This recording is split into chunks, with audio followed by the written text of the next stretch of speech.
Hi all, it's August 7th. Welcome to the Brit Gardens. We're in full swing. This is my third attempt recording, so I'm not doing it again. I'm just going to talk fast. Jerusalem artichoke bed. It's been about a month since my last picture. They're now 8 feet high at the highest. Thank you very much to the Magnificent Garden All-Purpose Plant Food and Fertilizer and to 5/8 Distributions for giving me this tester. You know, I really like this stuff. I usually prefer to make my own quote-unquote fertilizer by doing green manures or cover crops or something like that. And, maybe adding a few amendments, but not much. But this stuff is really good, and I'm probably going to use it for years to come. It's really handy to have a bottle of something that is organic and quick acting and balanced just as a spot check. So I'm going to keep this around for sure.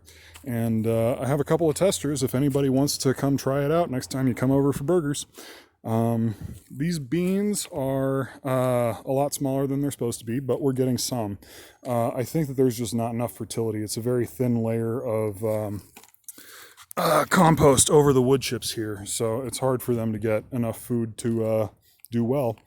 Red Russian kale has been surviving the summer. It's pretty hot for it, and it gets wilted some and a little bit of bug damage, but it's still edible, and we like kale. The tomatillos are doing very well. We've run into a problem that they're too sweet. So I'm not sure why that happened, but I'm harvesting when I'm supposed to, and they're really too sweet to make salsa out of. The best thing we can do is eat them as raw fruit for dessert.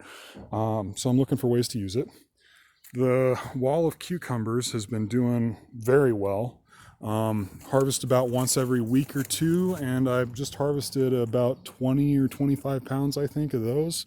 So, getting a lot of cucumbers. Making pickles later today. Blackberry vines are doing well, or brambles are doing well. These are floricanes, so meaning they're not going to put out fruit on their first year. They put out fruit on their second year stalks. So we might get some fruit next year, but not this year. Heritage raspberry has already started putting fruit on. Red raspberry. We harvested our first single raspberry, which was an exciting milestone, but we've got more on the way.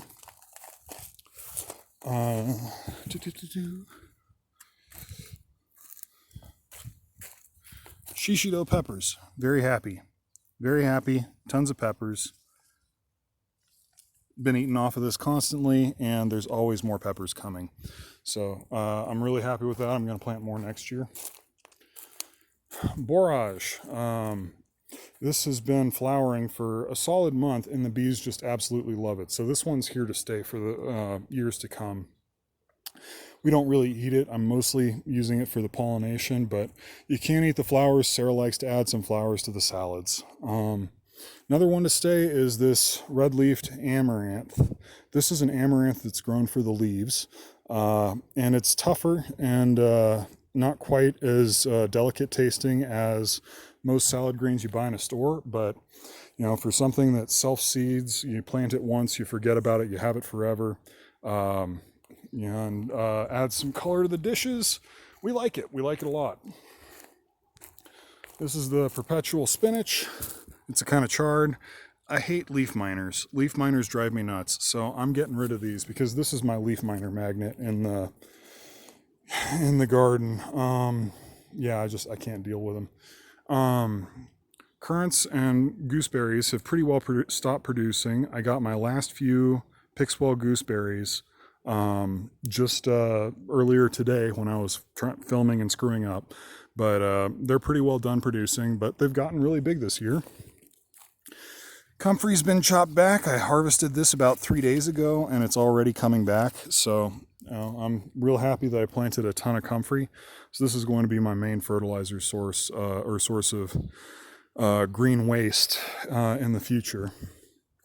And I buried about 5 comfrey plants inside this bed. I'm prepping this for greens, leafy greens for cool weather, like salad greens, the salad green mixes, and some kales. We've been eating kale through the summer. It's not really getting bigger, but it's doing fine in the heat. It's not getting smaller either. Tomatoes are huge. Whoop.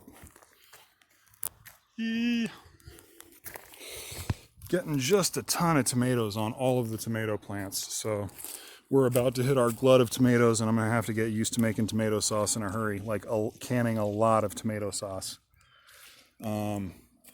Carrots, I think, haven't been getting enough water, so they flowered. I don't like it. They're not supposed to flower their first year. They're supposed to flower their second, but that's okay.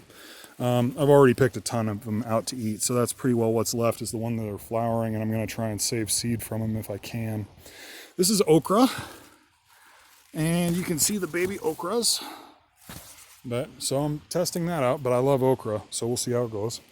Kohlrabi. Some of it's already getting supermarket size.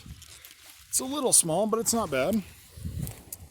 I'm not going to plant that next year. It just takes up too much space for the amount of food that I get, even though I like eating it. The acorn squash is huge. I regret not planting a lot more squashes, because these plants do really well here. But some of them are about ready to harvest, and this patch right here of acorn squash is going to give us probably at least 20 squashes to eat through the winter. Strawberries are doing well. Ooh, cabbage moth. I'm at the point where I'm going through and dividing them out. So this was a strawberry plant that I divided out and replanted. This one. So it's at the point where I can start refilling the strawberry bed. You know, I was very disappointed with the squirrels, but these things are, you know, they're hitting their stride, and so I'll be able to fill out this bed with strawberries probably by the end of the year. I think that I'll get enough runners that I can pot up to fill out by the end of the year. Getting tons of peppers. Jalapenos.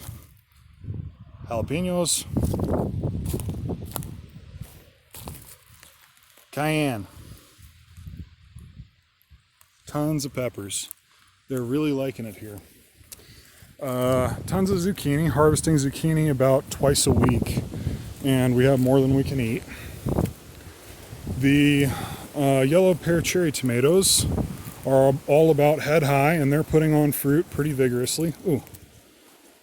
They really want to start putting off a bunch of shoots where I've already taken them off. But anyway, this is what they look like. And they're delicious. Honeyberries have survived the summer heat. They're going to start growing again in about a month, so we'll see how well those do. Goji berry has loved the summer heat. It's about tripled in size. Still not sure whether I'll keep it. It depends on the flavor. The asparagus has made it. But, you know, it's not happy, but it's alive. So it's probably going to take a few years before I can start harvesting, but it's coming. Squirrels and raccoons and skunks have been destroying my compost pile over and over, so I need to come flip it again, but we'll see, you know, if they just destroy it again. And the trees have been doing really well. This guy, when I got it, it was this tall. This was the point. And now look at it. It was just a bare stick in the ground. So apparently the trees have all survived and are thriving, and I'm going to have a lot of fruit trees.